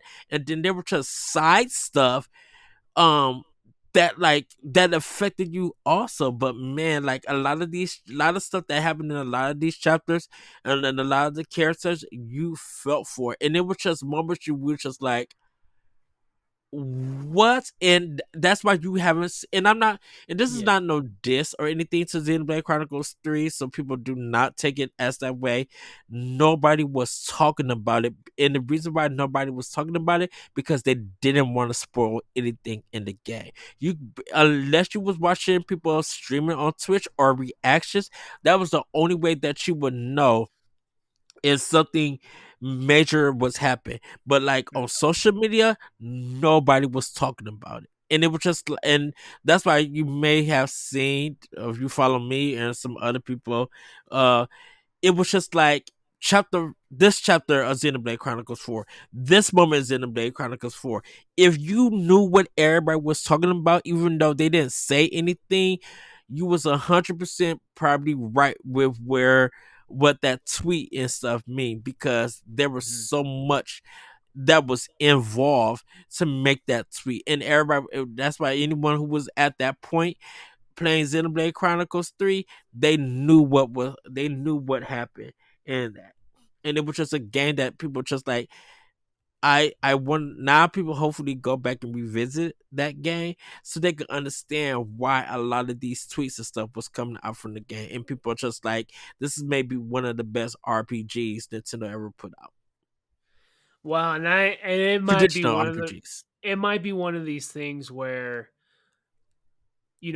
Final Fantasy had this moment where everyone started playing 7 and people were like, Hmm. "Oh, Final Fantasy's great." And fans of the Final Fantasy series would know like it's been great. 6 is awesome and arguably still the best Final Fantasy. 4 was awesome. I think Persona had that deal where everyone's like, "Oh, Persona 5 is awesome." Like, and I was here like, "Yeah, Persona's been awesome." Like Persona has been awesome. Right. 4 is amazing, 3 is amazing. And Xenoblade might have that where let's say down the line Xenoblade 5 comes out and it's like, "Oh my god, it's the greatest thing ever." And you're going to be like, "Yeah, I've been trying to tell you Xenoblade 3 was amazing." And you all like 5 is good, but 3 has been so was was good too, like at the time. So Xenoblade just might need its whatever that's gonna be. It might just need its time. You know, it's the one that gets everybody's attention when fans of the RPG have known. And I think it's tough to get into Xenoblade because at least with Final Fantasy and Persona, those games they don't really connect. Whereas there Mhm. is a connection in Xenoblade. Like 1 and 2 I know are, different, but 3 is, starting to bring the culmination together. So you might not even get the full effect if you don't play the other two, and that's very daunting to play 100-hour RP 200-hour RPGs to get 2 3. And So, and the thing and the thing with Xenoblade and just Xenoblade Chronicles in general is that you make it long if you do the side quest stuff. If you don't do the side yeah. quest stuff and you just do some grinding, if you feel like that you get powerful Yeah. enough, it's about a 40 to 50 hour RPG, typical thing. Well, And definitely if it allows you to skip the cutscenes and stuff, it'll look at even go faster. Yakuza as well. Like Yakuza has a deal where there's a lot of people joining the Yakuza, and there's some people that Mm. are willing to go back and go through the games. But like for me personally, I would love to play them, but that's like for me, I have to like if they're connected, I want to play them all, and that's going to take a while. That's very daunting. Um, Character wise is character wise there is a connecting thing, but not so to get those characters. Yes, you got to play those games in the past mhm, just to understand the characters. The stories though, not so much. Even it's right. just that um the stories are very pattern based. Like they Yeah. kind of Yeah. follow the same pattern beats. And you'd be like, Yeah. okay, I get it. Oh, here go Yakuza game. Okay, let me go fight at the Millennium Tower because that's like always the final battle place and stuff. Yeah. Like But that I stuff think is known. yeah, but I think that's a lot of the reason why Xenoblade 3 probably isn't going to get fans know, but a lot of the just outside people that haven't got to join in or jump in, and that's just going to be that's a hurley stone to get through, which is why I think maybe if a Xenoblade 4 comes out and it isn't connected to the other three, or it's like it's Xenoblade Genesis or something like that, and that game blows up, people are gonna be like, "Oh, we're all Xenoblade fans now," but they didn't play 3 when it came out, and now everyone's telling you, "Yes, play 3, play 3." Like, so I'll be curious to see where Xenoblade goes on from now. Um, Maybe one day I'll get to it. It's it's it's one of those things. I think it sounds interesting. Like I really think I would like it. It's just one of those things where there are so many games coming out all the time, and it never Yeah. ends. Um, Whenever Switch 2 comes out, maybe that's when I'll make my run. My Switch is getting kind Well, of slow. It's getting kind of it's a day one Switch. It's been through a lot. it's well, it's kind of hard to play well, anything on it. it seems that Game Freak got hacked. It seems, I and saw there's that. I didn't information know if we out were going there. to talk about that because that's people get a little up in arms about that kind of stuff. So, well, we're not going to talk about it. I'm just finding out now. I didn't even know they got hacked. Like Yeah. it wasn't trending or anything. I think it just started trending like a few hours ago. But yeah, but that's what we've been playing with Power. We're gonna get into these into Femi news. We're not gonna be too long with it. Uh, Nintendo announces new hardware, but it's not what you expect. And this story is talking about their new thing called Alarmo.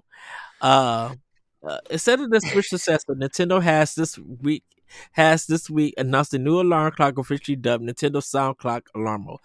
Now, if that wasn't already enough excitement for one day, in case you missed it, the new device can actually receive software updates just like other Nintendo products. Sleep enthusiasts who were able to purchase one today at the Nintendo New York store can now update their own sound clock to version 2.0. So with this in mind, here are the full patch notes, and you guys can watch that, read it on Nintendo Life, where most all of our stories come from. I did get one. You got one? And Cool. it's gonna yeah, it's available for 99.99. I ended up paying like 106.99 because of tax, but I got free shipping with it. I So have I have two yeah. notes on this. I have two notes on this. One, Hmm. they are marketing this thing very hard because I had not heard about the story when it was announced and everything. I've kind of tried to stay off social media for the most part, so I don't really see all the news when it first comes out. I usually hear it on podcasts as this one. Hmm. So I'm usually hearing the stories as well. But this one is getting marketed so hard because I learned this from a commercial on Amazon Prime. We were watching. Me and my wife have been watching Psych, and the commercial for this Alarmo set up, and I was like, I didn't even know about this. I didn't even know about this. Like, so they were marketing it so hard. They already had commercials for it by the day that it got announced. Like Yeah. I saw the commercial, I went to look up the news, and it was the same day. Like it was just like that. They were already putting commercials out. So the second thing is there's not a chance that I will ever buy one of these. And let me tell you why. Because I wake up for work at 3 a.m. The alarm that I have that wakes me up is the worst sound I could ever hear in my life. If I hear it on anyone else's phone, I immediately get enraged. I get enraged. I'm like, turn it off, turn it off, turn it off. I can't do that to Mario. I can't do that to these noises. The Mario noises bring joy to my life. If I get woken up by these noises, it's not going to bring joy to my life anymore. So no, I will never buy one of these. I am anti Alarmo.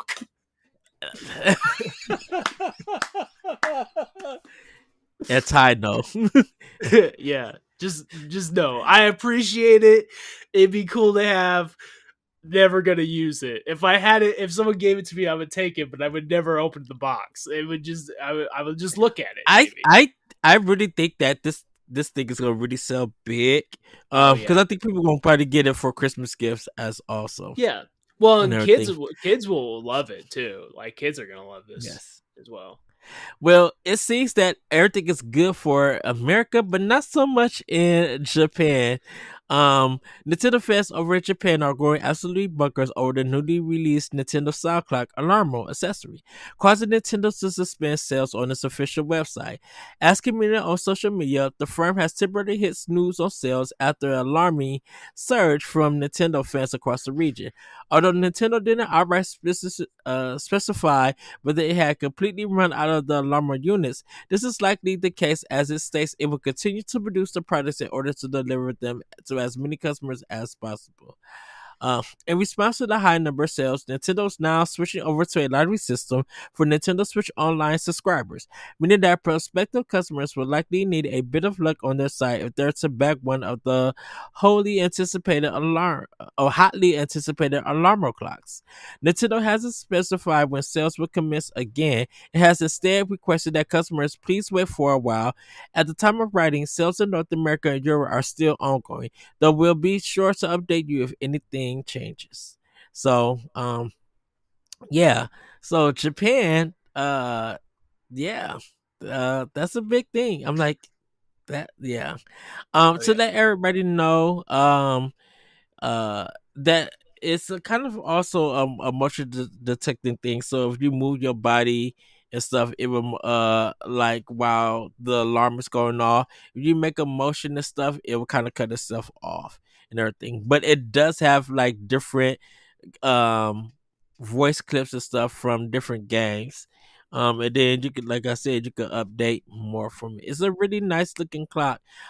It is not battery operated, so but it has a AC adapter, like a cord thing that you plug in for it to go. Uh, so yeah. What Uh, would you want the sound to wake you up to be? What specific sound would it be? uh, I want a thwomp going like that's the noise I want. uh, I probably would get like Wario or something yelling at me, but I would definitely have a Mario go, woohoo, let's go, let it go, let's go, like something like that. Uh, So yeah, having Boo laugh at you while you're waking up, that would be just painful. that would be scary. Just like It's like the devils. Definitely when you're coming out of a deep sleep and stuff. Zelda be like, Link, wake up for Breath of the Wild. I would be like, girl, I'm about to go. I'm about to turn to the right. you better go save Let me yourself wave my because hand. I'm going to sleep. Right. I'm going right back to bed. So yeah. So so yeah, Nintendo Alarmo. I'm definitely getting one. Super excited. I got my order in and everything. We're gonna move on because not it's not gonna be too long. Sakurai's Pin Ultimate YouTube video is all about Iwata.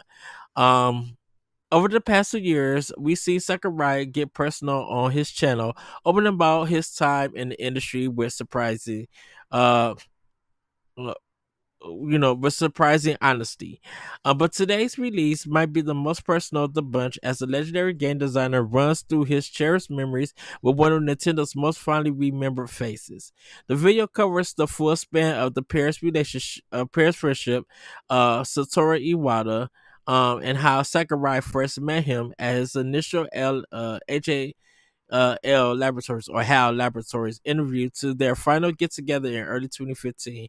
It's an emotional one at points, of course, but the video is full of touching moments like Sakurai's confession that when taking notes, listening, or even just talking, Iwata will always have the most carefree smile on his face. It also peppered with some neat facts too. Did you know that Iwata is partly responsible for Super Smash Bros.' iconic name?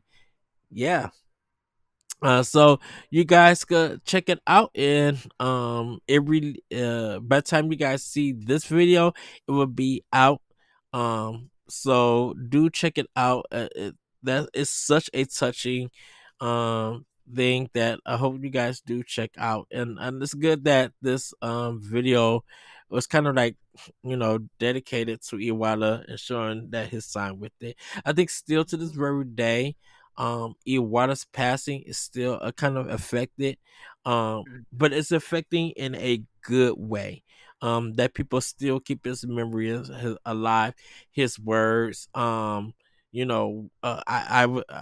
was talking to Corey a while back, and talking about like watching the past Nintendo Directs and E3 Directs, and just watching that video of Iwata and Reggie fighting on Smash Brothers for Wii U and 3DS, and just enjoying that. And you know like I got an article from Moss Rush about my memory of Iwata and stuff, and like even with his passing, the way that I like never met this man, and never felt this way about anybody like that, like a celebrity or game developer, and I cried when Iwata passed away.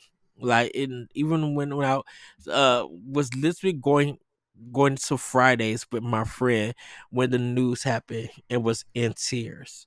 Like, just sat in his car and cried because Iwata means so much to me and to Nintendo and everything. And he kind of he as a person, as an individual, changed gaming forever. And people cannot take that away. Even with Pokemon Go and stuff, you cannot take Iwata's legacy and how he affected gaming in general. We still to this day we still talk about him cutting his salary versus the stuff that was happening with Activision, and how some of these, like, they would rather close the studio and let people go instead of taking a pay cut because of things not selling and stuff. And a Mhm. while just like, yeah, I'll take a pay cut so I could keep my employees here to make the games that they made. And he kind of made a great decision because it paid off. Look at Yeah. all the great games that we still got, even after Iwata passed away, or for people who ever stayed at Nintendo and stuff. Like, that's powerful. hmm Yeah. He is that story to me never gets old because you just wish that there was more of that happening. Just the unselfishness to for betterment of everyone else. That's Mm, unfortunately too rare. And he really is. I mean, he's up there with like Walt Disney, like as far as like entertainment icons go, like as far as just the impression that he made. Walt Disney was for the animation side, like it that that can never be taken away. They'll be legends forever. Uh, so Yeah. Well, we're gonna move on because this one threw me for a loop. I did not Tomb expect Raider this. Tomb Raider 4 and 4 to 6 remasters will be shooting onto Nintendo Switch next year. I guess the game is also coming on other platforms. I guess the first one, so very rare Tomb Raider 1 to 3 remaster, and they said that that one also plays very good on Switch. Hmm. This one is coming out on February 14th, 2025. The games will have The Last Revelation, Tomb Raider Chronicles, and Angel of Darkness, which is the big one because the controls needs to be fixed for that game. I wonder how much work is going to be put into Angels of Darkness because it has so many bugs and stuff. And when it came out, like it got a lot of sixes, fives, and sixes, and some people even just said it was so buggy that it was unplayable, and they never was able to patch the game or fix the game and everything. So I wonder if they're gonna go in and fix a lot of that game for Edges of Darkness. But the internet was on fire. I got a couple of friends who are excited for this. I'm definitely gonna be buying. I didn't get the 1 to 3 remaster, which I need to purchase. But this one I am going to get because I never played 4 through 6 and everything. I Yeah. played the games after it on Xbox, like I think Tomb Raider Legends and stuff like that. I Hmm. played it after and then a reboot, but I never got to play 4 through 6. My Tomb Raider stuff started with the PS2 game, so Legends was one, which I actually booted up on the PS5 because they have the PS2 version backwards Mm-hmm. compatible with trophies and stuff. And booting that up again was like, I was like, oh yeah, I do remember this. I do like Tomb Raider Legends a lot, but I never got to play 1 through 3 or 4 through 6. Those are just games I've seen, played. Yes, So I wanted to buy that collection, and I thought I was gonna have plenty of time to play 1 through 3. I didn't expect 4 through 6, so I guess that means 1 through 3 sold pretty well. And the fact that they played well too, it wasn't just like a simple copy. Hopefully, we'll get that with 4 through 6. yes. He died, and everybody go watch Digital Foundry's review on it. They do a great breakdown of that game. Do I need to watch the Digital Foundry review of Silent Hill for PC because it looks like it's a mess for Silent Hill 2 remake. Really? I heard. Well, I didn't hear. The only thing I heard was that it actually looked better on PC than even PS5 Mhm. and Xbox. Like I heard that it just I or it's not on Xbox, is it? It's just PS5. Yeah, Okay, it's the just PS5. PlayStation got the I think it may be a 1 year limited 1 year. That's okay. exclusive, But yeah, I heard and that it yeah, looked and then we'll get the better game on next year. PC, but maybe it's not running as good on PC. That wouldn't That surprise me. Like I think it had like hashtag struggle bust or something like that. Hashtag struggling. PC Uh, PC is getting screwed on a lot of these a lot of these uh, games. that Star Wars Jedi, not Outlaws, but the other one that EA did and Respawn. Oh, That one is still a Fallen mess on Order. PC. Or Yeah, Survivor's the new so one. right. Yeah. Yeah. So we're gonna get to our last story, which is very surprising. Two classic F Zero games has raced on Nintendo Switch and now available for play. Is F Zero Climax and F Zero GP Legends. So if you guys love your F Zero games, two more new ones got added to the GBA. I think this is awesome. They announced it like at normally when they announce it at night it's because of the game is going to be like kind of releasing in Japan. So when Japan gets it, we get it a day early, a little bit. So it could be like a worldwide kind of release because of the time zones. But yeah, cool. Yeah. I I'd never be got to play it for the GBA, so I'm excited to mm, play it. Go ahead. me either. I'm not a big F-Zero person, but I do like GPA racing games a lot. I played a lot of Hmm. those. The Mario Super Circuit, uh, Cartoon Network Racing was another one that I played a lot. The Hot Wheels racing game was good, and the I had even you remember that movie Ants, that DreamWorks movie Ants Yes. had a racing game on Game Boy Advance. There was so many weird racing games on Game Boy Advance, and I loved them all. So I might be checking these games out. These might be my favorite F Zero games. Who knows? Yeah. So you guys can go ahead and download them if you haven't. I still need to download them and everything. And that's gonna be it for family news, everybody. We're gonna get into Pack Watch. And we got a lot of great games that's hidden on the 15th and the 17th of October 15th. Never chronicles the story of Alba, a young woman bound to a curious wolf cub following a traumatic encounter with dark forces. Together, they embark on a perilous journey through a once beautiful world as it slowly decays around them. Over time, their relationship will evolve as they learn to work together, helping one another to brave increasingly dangerous situations. The wolf will grow from a rebellious cub to an imposing adult seeking to forge her own identity, testing Alba's love and their commitment to one another. As the cursed world threatens to overwhelm them, Alba and her courageous companion will do whatever it takes to survive and make a new home together. Shout out to Namada Studios, who are is developing and publishing this. Well, developing this game. Digital Devolver is publishing it. Are the creators who made Agree. They've been going hard on the marketing on Twitter. They've been doing a countdown, showing artwork and everything. And of course, shout out to Sony.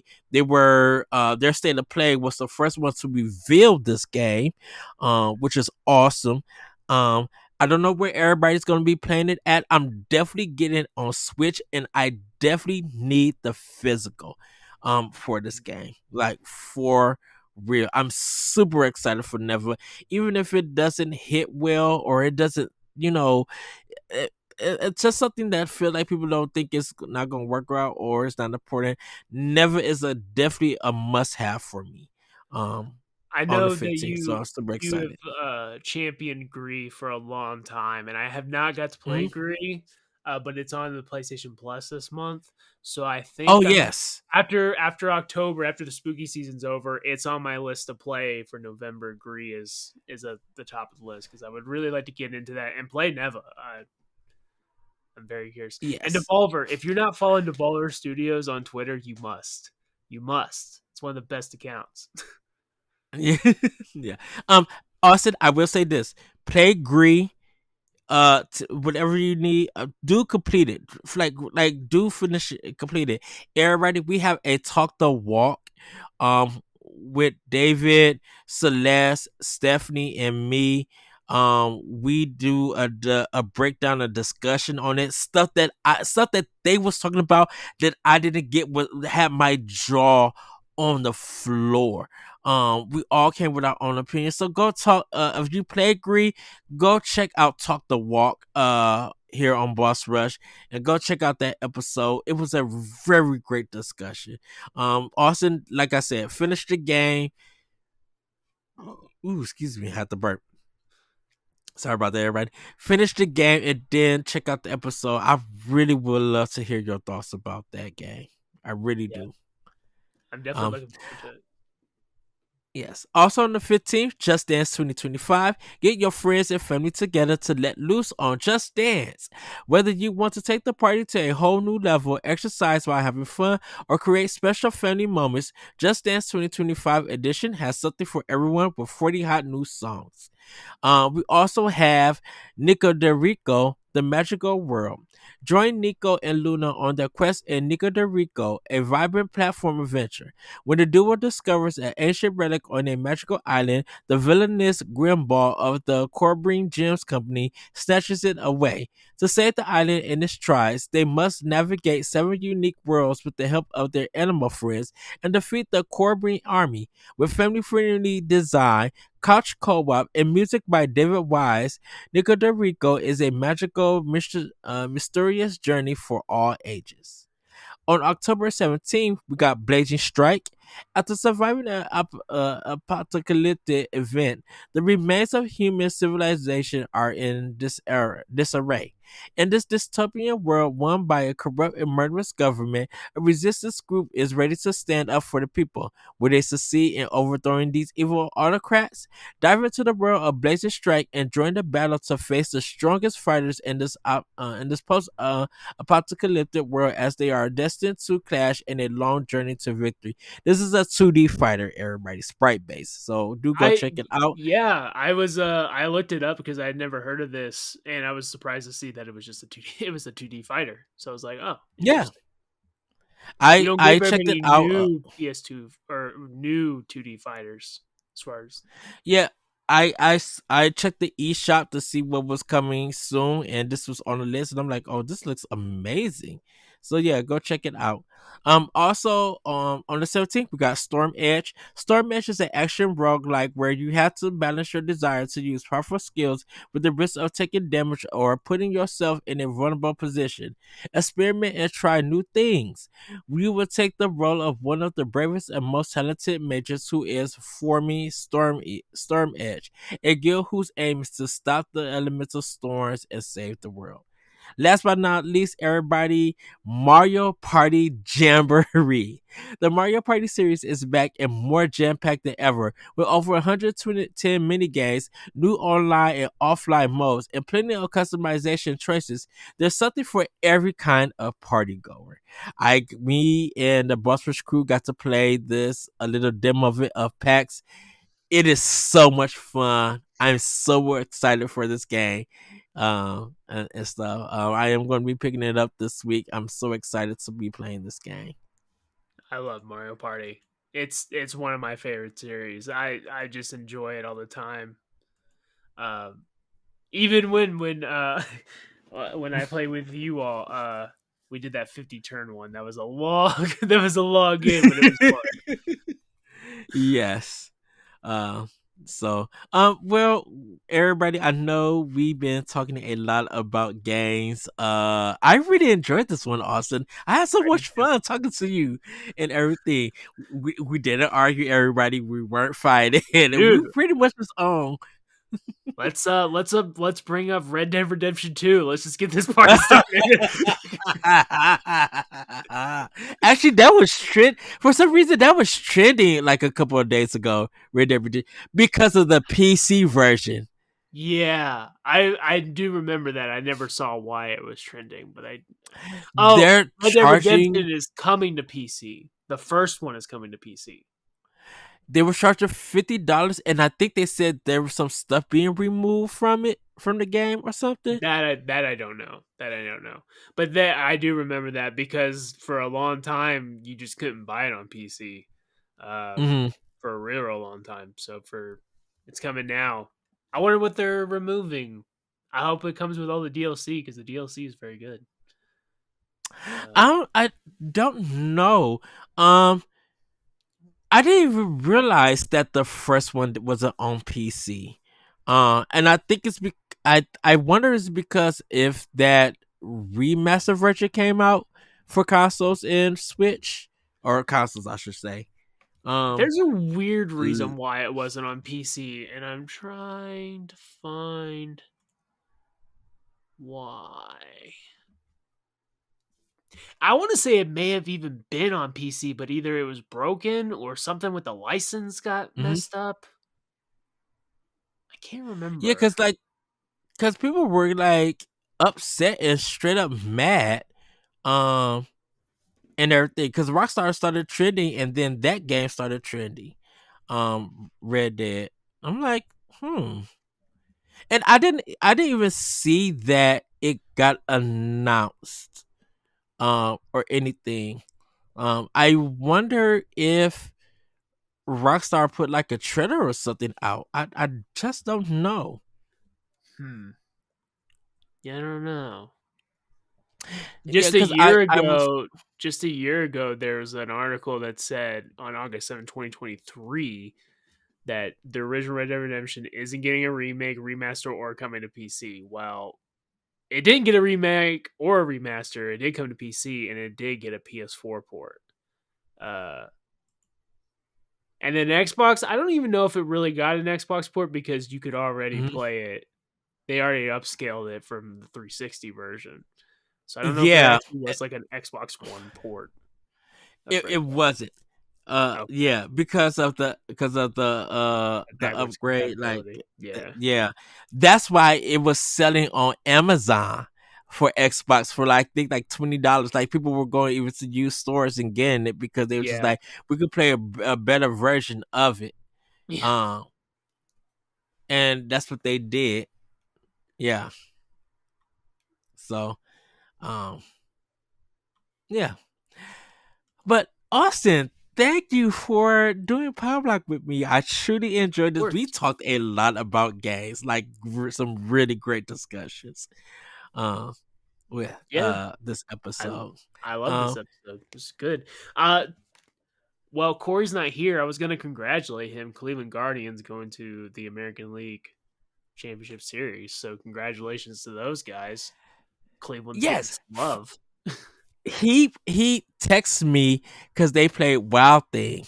I guess for one of their players. Oh yeah. Um, yeah, there was a shot that he was coming out like from the back. He might have been. I think he's a pitcher or something. Or he Mm. might be in the air. He came out. And when he got on the field, they started playing Wild Things. A Wild Thing from he was talking about Major League, that movie, Uh huh. which I love. I love it. Um, uh, he texted me. Guardians pulling off the movie Major League Wild Thing song for the last two endings. And then he said, nailed it. They won two, makes it better. All to the ALCS. Yep. Um, And I will be rooting for them because they're playing the Yankees. So go Guardians. Go I Guardians. was, I'm. So is this? Are they going to the playoffs? Is this baseball playoffs, or is Yeah, this? this is the play. This was the first round. I don't remember if they had to play the wild card or not, so this might be the second round that they've gone through now. But this, they play the Yankees, and the winner of this goes to the World Series, the championship, which will be either the Mets or the Dodgers facing them. So Oh, the next game is the World Series. Oh wow! I did yeah, baseball just did not get any love this year from anywhere. Like I didn't see no one talk about it. Like I it well, even. I'm actually kind of surprised because Corey is a Guardians fan, Dan's a Mhm. Tigers fan, and they were actually playing each other in this series. So I would think you would see maybe some love from there. I was quiet for me on this side because I'm a Rangers fan. So is Mhm. Josh Finn, also a Rangers fan, and we did not do well this season. So I kind of kept quiet on the Compared to the baseball. Cubs and Sox, look, compared to Whoa, the the Cubs and Sox, Sox, because I the heard, Sox. Don't even put it. I heard, Don't I even put heard, the Cubs with the Sox. The Sox is I even look, worse. look, I heard the Sox was questionable content the whole season, It was even a little bad. bit with the Cubs. The Yeah, Cubs, I, had a pretty middle average season, a little better than I would say my mhm. Rangers, but the White Sox season was not even questionable I, content. It was. I'm shocked. I'm shocked the St. Louis Cardinals didn't make it. Um, because I remember they used to run the playoffs. Like the Cardinals used to be Yeah, super good, and it was just like what they I think a 5 or 7 year run. They was always in the playoffs and stuff. I'm like, yeah. oh, They had okay. a really bad year last year, and they kind of started off hot this year, and then kind of trailed Hmm. off. So the Brewers Okay. are steadily just in that division with the Cubs and the Cardinals, Reds and Pirates. The Brewers are really the ones that are just kind of like staying steady, winning, just keep winning. And then once they get to the playoffs, they just immediately just fall apart for some reason.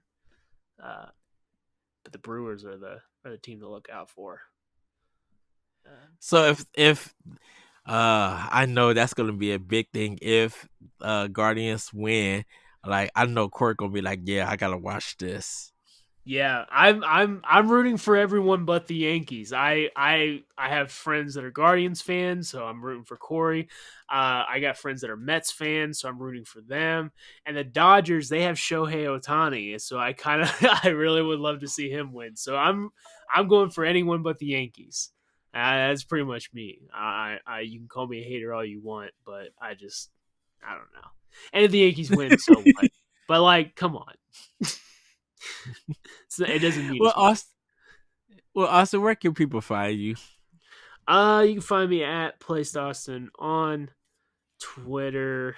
Oh yeah, X, whatever. I don't know. It's whatever. And then Yeah. sometimes you can find me here on Pow Block. So so join the Boss Rush Discord. I hang in there Yes. too. So And yeah, just and also I kind of lurch around. I kind of snoop around. That's all I really do.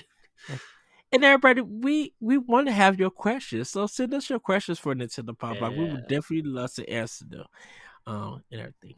Well, thanks for listening and or watching Nintendo Pow Block, which is a part of the Boss Rush Network. If you enjoyed our discussions, please do subscribe on YouTube or your favorite podcast application. You can support us over on Patreon. That's patreon.com/Boss Rush Network. Thanks everybody for listening, and we'll see you next time. Bye everybody. Woohoo! Bye guys. If you want to see how you can become a Patreon producer, head on over to patreon.com/Boss Rush Network. The Patreon producers for this month are Adriel Munger, Austin Campbell, Celeste Roberts, Christian S., Sana Dierig, Francisco Santillan, Matthew Keel, and Todd Oxtra. Thanks for your continued support of the Boss Rush Network.